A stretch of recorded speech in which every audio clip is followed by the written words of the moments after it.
12 million लोग इस धरती पर बिना देश, बिना झंडे या बिना सेना के रहते हैं, फिर भी उन्होंने अपनी भाषा, परंपराओं और अटल कानूनों को 1000 वर्षों तक संरक्षित रखा है।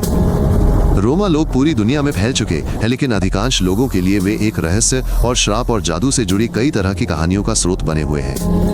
उन्हें जादूगर और चोर कहा गया। मध्य युग में उन्हें आग में जलाया गया और बाल्कन में गुलामी में बेच दिया गया, फिर भी वे जीवित रहे और अपनी पहचान के प्रति सच्चे बने रहे। आज हम जानेंगे कि रोमा वास्तव में कौन है, वे कहां से आए हैं और पूरी दुनिया उन्हें अविश्वास और भय की दृष्टि से क्यों देखती है। सदियों तक किसी को नहीं पता था कि रोमा लोग कहां से आए थे। वे कहानियां सुनाते थे और खुद को मिस्रवासी या फारसी कहते थे। लेकिन 2012 में वैज्ञानिकों ने 14 देशों के रोमा लोगों के डीएनए का विश्लेषण किया और एक चौंकाने वाला परिणाम प्राप्त किया। पता चला कि सभी रोमा लोगों के पूर्वज उत्तर पश्चिम भारत में रहते थे और वे उन निम्न जातियों के वंशज थे जो 1000 साल पहले सामूहिक रूप से अपने वतन से भाग गए थे।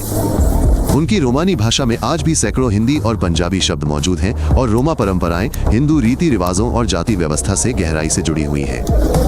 पता चला कि ये सभी लोग उन भारतीय बहिष्कृत लोगों के वंशज हैं जिन्होंने पृथ्वी का आधा चक्कर लगाया और फिर भी अपनी संस्कृति को संरक्षित रखा। 11वीं शताब्दी में भारतीय शरणार्थियों के पहले समूह युद्धों और अकाल से भागते हुए फारस से होते हुए पश्चिम की ओर बढ़ने लगे। रोमा कारवा में कई 100 परिवार होते थे जो कभी एक जगह नहीं बसते थे और शिल्प, संगीत और ज्योतिष के माध्यम से अपना जीवन यापन करते थे। 14वीं शताब्दी तक वे बाल्कन पहुंच चुके थे और 15वीं शताब्दी तक वे स्पेन और इंग्लैंड पहुंचकर लगभग पूरे यूरोप में बस गए थे। लेकिन रोमा कहीं भी क्यों नहीं बसे और अपना खानाबदोश जीवन क्यों नहीं जारी रखा? हर जगह उन्हें संदेह की नजर से देखा जाता था, जमीन खरीदने से मना किया जाता था और उन पर विशेषकर लगाए जाते थे। धीरे धीरे खानाबदोश जीवन शैली उनकी संस्कृति का हिस्सा बन गई। शिविर ही एकमात्र सुरक्षित घर बन गया और कहीं बसना परंपरा के साथ विश्वासघात माना जाने लगा। रोमानी भाषा, जिसे रोमानी भी कहा जाता है, 1000 वर्षों से अधिक समय तक बिना किसी लिखित भाषा या सरकारी समर्थन के विकसित हुई और केवल माता पिता से बच्चों तक मौखिक रूप से प्रसारित होती रही। आज रोमानी भाषा की कई दर्जन बोलियां हैं जो इतनी भिन्न हैं कि विभिन्न देशों के रोमानी लोग एक दूसरे को समझ भी नहीं पाते। हालांकि सभी बोलियों ने एक सामान्य आधार और प्राचीन भारतीय शब्द जड़ों को बनाए रखा है जो सभी रोमानी समूहों की साझा उत्पत्ति को दर्शाता है। दिलचस्प बात यह है कि रोमानी लोगों ने सदियों तक अपनी भाषा को बाहरी लोगों से छिपाकर रखा। ये सार्वजनिक बातचीत के लिए एक गुप्त कोड के रूप में और अंदरूनी और बाहरी लोगों के बीच एक सीमा के रूप में काम करती थी। रोमा समाज में एक कठोर जाति व्यवस्था प्रचलित है जिसे वे भारत से लाए थे और आज तक कायम रखे हुए हैं। उच्च जातियां संगीत और घोड़ों के व्यापार में लगी थी, मध्यम जातियां धातु गढ़ने और आभूषण बनाने का काम करती थी और निम्न जातियां कूड़ा बीनने और छोटे मोटे काम करने में लगी थी। विभिन्न जातियों में विवाह निषिद्ध है। उल्लंघन करने वालों को समुदाय से निष्कासित कर दिया जाता है और उन्हें रोमा कहलाने का अधिकार खोना पड़ता है, जो सामाजिक बहिष्कार के समान है। सभी महत्वपूर्ण मामलों का निर्णय क्रिस रोमा बुजुर्गों की अदालत द्वारा किया जाता है, जो जुर्माना, सार्वजनिक अपमान या शिविर से पूर्णतः निष्कासन की सजा सुनाती है। रोमा लोगों के लिए सम्मान जीवन से भी अधिक महत्वपूर्ण है। किसी परिवार का अपमान करने से पीढ़ियों तक चलने वाले रक्त त्रुटियां शुरू हो जाती हैं, जो केवल क्रिस में ही समाप्त होती हैं। रोमा लोगों का जीवन सख्त वर्जनाओं की एक प्रणाली द्वारा नियंत्रित होता है जो हर छोटी से छोटी बात को नियंत्रित करती है और उन्हें बाकी सभी से अलग करती है। इसका मूल सिद्धांत महरिपे है, जो स्पर्श, भोजन या किसी अजनबी की नजर से भी फैलने वाली अपवित्रता का प्रतीक है। शरीर का निचला हिस्सा अपवित्र माना जाता है, इसलिए महिलाओं को पुरुषों के कपड़े अपने अंतर्वस्त्रों के साथ धोने की मनाही है और स्कर्ट को उनकी कमीज के ऊपर लटकाने की मनाही है। सभी गैर रोमा लोगों को गड्जो कहा जाता है और उन्हें अपवित्र माना जाता है, इसलिए उनके बर्तनों में खाना, उनके बिस्तरों में सोना या उनसे शादी करना मना है। जो कोई भी इन नियमों को तोड़ता है वह स्वयं महरिपे बन जाता है, उसे समुदाय से निकाल दिया जाता है और कोई भी रोमा उससे फिर कभी बात नहीं करेगा। रोमा समुदाय में लड़कियां 14 से 16 वर्ष की आयु में विवाह करती हैं। अक्सर उनके माता पिता ही दूल्हा चुनते हैं और दुल्हन को शादी से कुछ दिन पहले ही इस निर्णय की जानकारी मिलती है। दूल्हा दुल्हन की कीमत चुकाता है, जो परिवार की प्रतिष्ठा और लड़की की सुंदरता के आधार पर हजारों डॉलर तक पहुंच सकती है। शादी की रात दुल्हन की कौमार्यता की सार्वजनिक रूप से परीक्षा ली जाती है। यदि धोखाधड़ी का पता चल जाता है तो लड़की को अपमानित करके उसके माता पिता को वापस भेज दिया जाता है और उससे दुल्हन की कीमत वापस करने को कहा जाता है। तलाक लगभग असंभव है। महिला अपने पति के परिवार की संपत्ति बन जाती है और अपनी सास की आज्ञा का पालन करती है, जो अक्सर उसका जीवन नरक बना देती है। साथ ही रोमा समुदाय में परिवार का बहुत महत्व है। बच्चे पूर्ण प्रेम के वातावरण में पले बढ़े होते हैं और बुजुर्गों को कभी भी त्यागा या वृद्धाश्रम नहीं भेजा जाता है।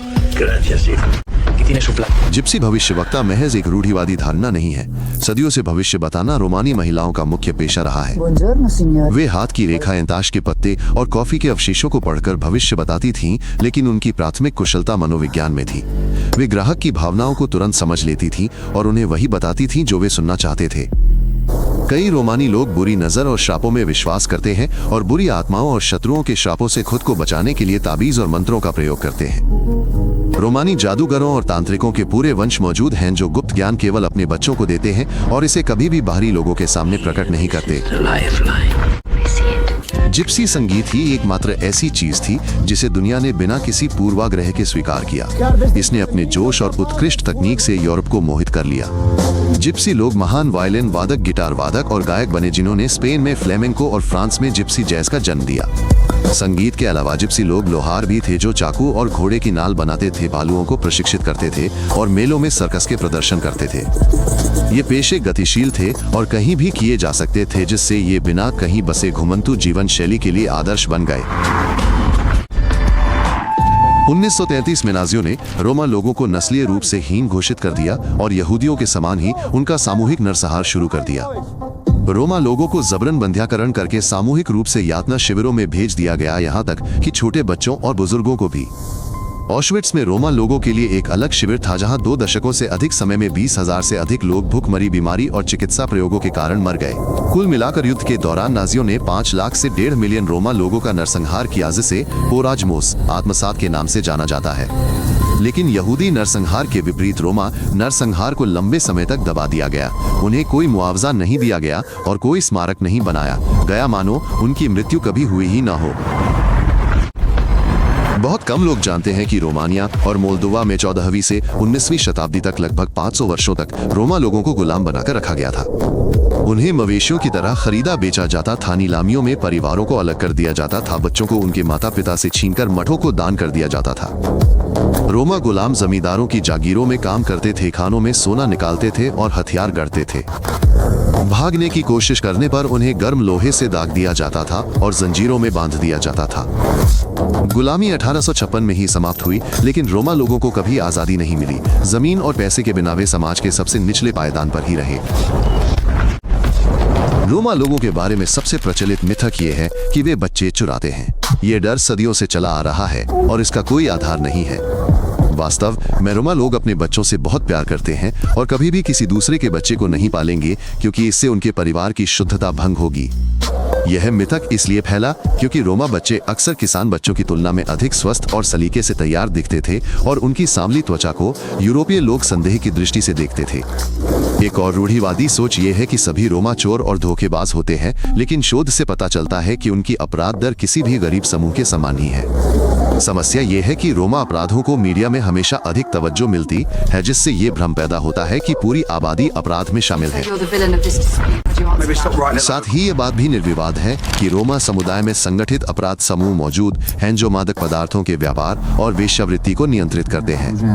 कुछ यूरोपीय शहरों में रोमा समुदाय के पूरे परिवार आलीशान बंगलों में रहते हैं, महंगी गाड़ियां चलाते हैं और लाखों यूरो खर्च करके शादियां करते हैं। ये पैसा अपराध और धोखाधड़ी से कमाया जाता है। बच्चों को छोटी उम्र से ही चोरी करना और पारिवारिक धंधे का हिस्सा बनना सिखाया जाता है। लेकिन पास ही में हजारों साधारण रोमा परिवार शहरों के बाहरी इलाकों की झुग्गियों में बिना पानी और बिजली के घोर गरीबी में जीवन यापन करते हैं। ये विरोधाभास स्पष्ट है। कुछ रोमा आपराधिक धन की विलासिता में डूबे रहते हैं, बाकी अन्य कूड़े के ढेरों पर गुजारा करते हैं और अपने बच्चों को स्कूल भेजने में असमर्थ हैं। बहुत से लोग इस बात से अनभिज्ञ हैं कि कुछ विश्व प्रसिद्ध हस्तियों की जड़ें रोमानी थीं और उन्होंने सामाजिक पूर्वाग्रह के कारण इसे छुपाए रखा। चार्ली चैपलिन अपनी मां की तरफ से एक रोमानी परिवार से थे। उनकी मां इंग्लैंड की एक रोमानी महिला थीं और शायद इसी वंश ने उन्हें कलात्मक प्रतिभा प्रदान की। पाब्लो पिकासो की भी मां की तरफ से रोमानी जड़ें थीं। चमकीले रंगों और भावपूर्ण कल्पनाओं के प्रति उनका प्रेम संभवतः उनके पूर्वजों की विरासत थी। रोमानी लोगों में महान संगीतकार भी थे, जैसे कि जैंगो रेनहार्ड जो रोमानी जैज के जनक थे और आग में 2 उंगलियां खोने के बावजूद एक किंवदंती बन गए। आज भी रोमानी लोग यूरोप में सबसे अधिक भेदभाव का शिकार हैं। उन्हें रोजगार और आवास से वंचित रखा जाता है और सड़कों पर खुलेआम उनका अपमान किया जाता है। कुछ देशों में रोमानी बच्चों को मानसिक रूप से विकलांगों के लिए विशेष स्कूलों में भेजा जाता है, जबकि इसकी कोई चिकित्सकीय आवश्यकता नहीं होती। कई रोमानी लोगों के पास अभी भी दस्तावेज और नागरिकता नहीं है, वे देशों के बीच फंसे हुए हैं और चिकित्सा देखभाल या लाभ प्राप्त करने में असमर्थ हैं।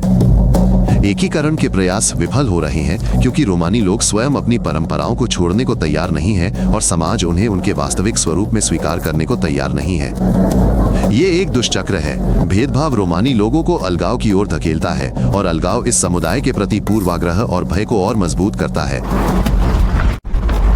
रोमा समुदाय का भविष्य क्या होगा? क्या वे समाज में विलीन हो जाएंगे या पूरी तरह अलग थलग पड़ जाएंगे? संभवतः दोनों ही स्थितियां समानांतर रूप से घटित होंगी। कुछ रोमा समुदाय के लोग समाज में घुल मिल चुके हैं, शिक्षा और रोजगार प्राप्त कर चुके हैं, अपनी परंपराओं को त्याग चुके हैं और सामान्य जीवन जी रहे हैं। उनके बच्चे तो रोमानी भाषा भी नहीं बोलते। वहीं अन्य लोग अपने बंद समुदायों में और भी गहरे सिमटते जा रहे हैं, जहां परंपराएं और भी कठोर होती जा रही हैं और बाहरी दुनिया से उनका संपर्क न के बराबर है। रोमा समुदाय ने नरसंहार, गुलामी और सदियों के उत्पीड़न का सामना किया है, फिर भी उन्होंने अपनी पहचान को संरक्षित रखा है और संभवतः आधुनिक दुनिया में जीवित रहने का रास्ता खोज लेंगे। यदि आपको ये रोचक लगा तो सदस्यता लें ताकि आप नए एपिसोड न चूकें। हम हर बात को संक्षिप्त और सटीक रखते हैं।